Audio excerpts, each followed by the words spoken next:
Firewatch is a single-player, first-person, story-based game about Henry, a middle-aged man in 1989 who is having difficulty overcoming guilt from recent personal life events. The story picks up when he decides that he should take up a job as a fire lookout in the isolated Wyoming forest as a way to get away from his problems. He connects unexpectedly with Delilah, a fellow lookout situated in her own watchtower miles away, their radios being their only source of communication.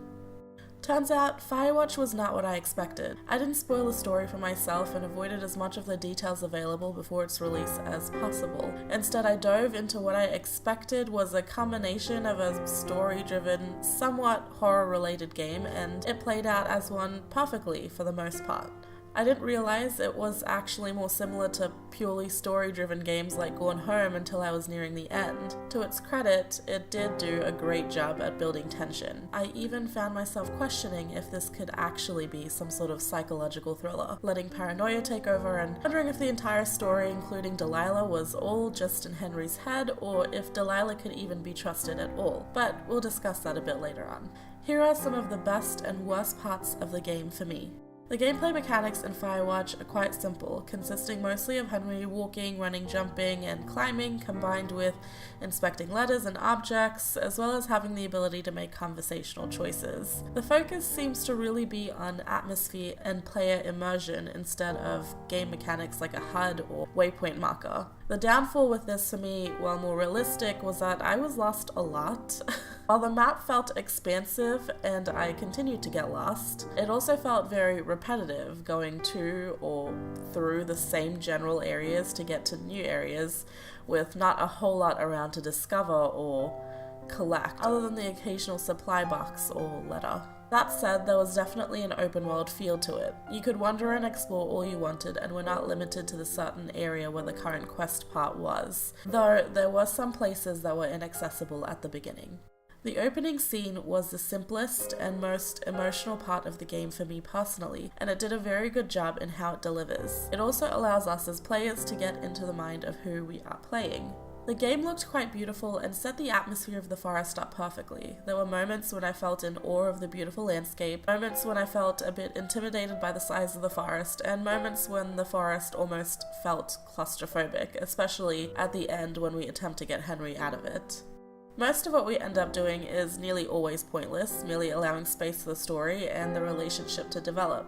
The characters and their backstories were very raw, real, and relatable. The developing relationship between Henry and Delilah, regardless of how it's interpreted, feels very palpable and personal. I felt the voice acting was a strong factor behind this. I was very fond of Henry and Delilah, which is a relief since the brunt of the game is based on them. They're both at somewhat of a turning point in their lives, and by the end of the game, both are driven to move forward and on. That said, I didn't feel like I knew the characters very well outside of the circumstances immediately related to where they were in the game, even less so with Delilah. The choices aren't intense or dire. They are more so related to how you speak with Delilah and whether you are open or closed off from her. But while you are presented with conversational choices, nothing important really changes other than dialogue.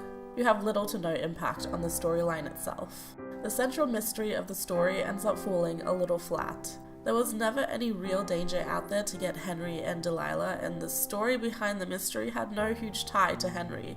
Personally, I didn't feel invested enough to be too moved by Delilah's feelings about this. I won't say I'm disappointed that it didn't end as a mystery, I'm disappointed that it never was one. It misleads us from the beginning into believing there was something more of what was essentially almost nothing. There is no payoff upon finishing the story, but maybe that was the point. Real stories about real people don't tend to be resolved in one chapter of life. Things don't often get tied up neatly. Many things are left unfinished and unresolved. While I was never really hit with many strong emotions after the beginning of the game, it does do a pretty good job setting you up for paranoia, and in the circumstances presented in the game, it's a perfectly reasonable feeling. It's perfectly normal to feel suspicious and paranoid out in an unfamiliar forest for the first time completely alone. It's also perfectly normal to be cautious of or mistrusting towards a woman who you barely know when odd things start to happen. Consider the situation.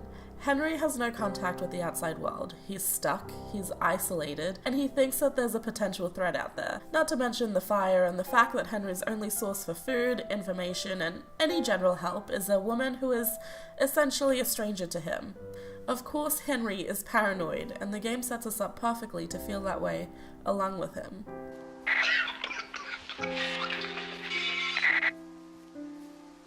Did you just cough? No. Did you just cough? No. Oh, fuck. Fuck. There isn't any way someone, like another lookout, could be on this line, is there? No. Not without tapping our radios. Get in your tower, shut the door. Don't leave, and don't use your radio. I'll call you. Understand? I will call you. I was so paranoid, in fact, that I actually went through and tried to link everything I could find that seemed suspicious or off together. The problem I found with trying to link any of these suspicious things cohesively into some sort of larger theory is that it all just felt like a huge stretch or insertion of opinion rather than clear objective truth you can gather from the game, and I think that was the case because there was nothing more there to find than the plain truth you learn upon completing the game. I don't think a grand explanation or purpose is really needed for a story that is intended to reflect a real human experience. Ultimately, the one thread that ties Henry, Delilah, and Ned together, you could even argue most of the other fire lookouts, is the place they're at emotionally. They're avoiding dealing with the problems in their lives. This isn't something you need to closely examine to find, it's something that is repeated throughout the game. I don't think the point of the game was to take us through some extraordinary journey with some faceless mystery stalker or group of stalkers experimenting on Henry or just plain messing with him for whatever reason. I think the point of the game was to present a story about a man who experienced loss and then went through the very natural process of trying to avoid dealing with the emptiness and pain of essentially losing his wife and long-term relationship. Isolation is something commonly chosen as a method to facilitate avoidance of painful emotions. Maybe he thinks that being out in an unfamiliar setting, as far away as immediately possible from his home and former life, is the perfect way to do that. In doing so, he ends up meeting Delilah, someone who can relate to him, someone who is perhaps easier to talk to because she's just a voice over a radio, someone who is avoiding dealing with certain things in her own life. Ned is doing exactly the same thing. After losing his mother, he returns home from what we know to be a military job to take care of his son Brian, who his mother was taking care of until then. He brought Brian out to the forest, thinking he could teach him valuable life lessons since Brian was interested in things that Ned found childish. In the process, Brian dies in a climbing accident, and instead of going back home, dealing with the reality of his son's death and moving on, Ned chose to stay in the forest for years on his own, not telling a soul what happened. He listened in on Henry and Delilah's conversations because he was lonely. He messed with them because he was scared he would be caught and he would have to return to his previous life, or worse, be blamed for his son's death.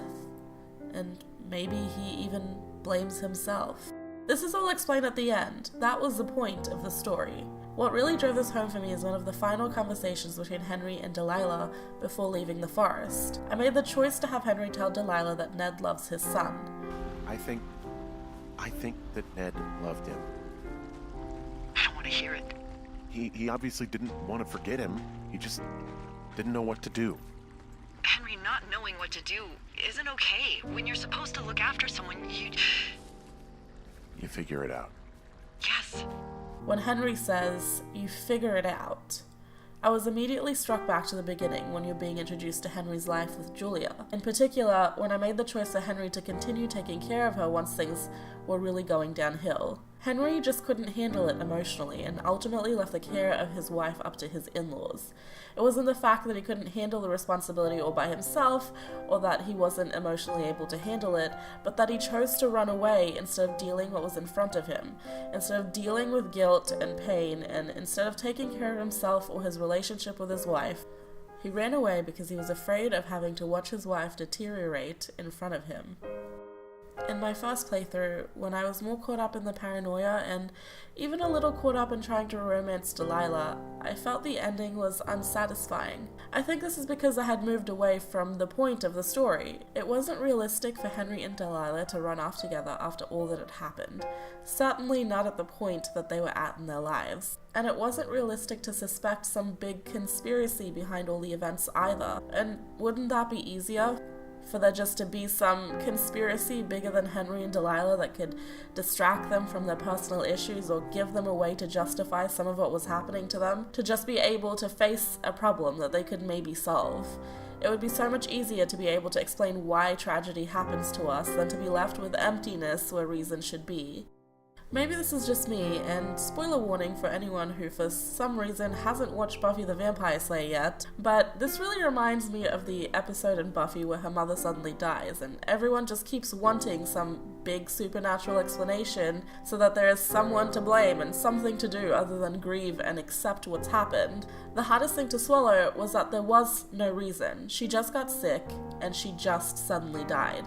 There was no one to blame, there was no big purpose, there was nothing to do than to deal with it. The story in Firewatch is complicated, but in a real sense.